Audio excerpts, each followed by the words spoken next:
Hi, hello. Itu ni Lawmpa kolasipa khatinan phone lamka kung tunga navandi konpota onna achia kele kithalop tak phur takina kawla hiya Amazon apat order hiya bang bana hi diama manlian ke nut kya surprise hiya chia unboxing ni jonia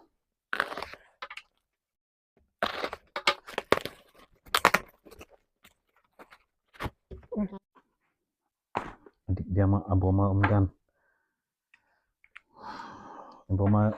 umdan hi le chu no mai thi ya hiya eka banga hi diama ya le si keu niu khatoma banga hi oh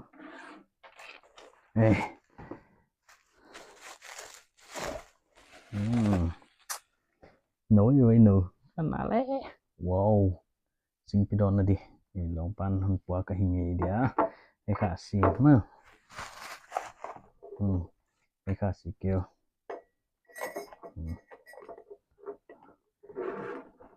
dan chu sing pi bowlingจะตบเลยหนาวเธอ thank you Lawmpa malsom thank you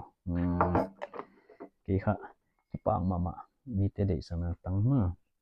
no kha hau mama ta ki ve mi te kha no on pia mai ma nice thank you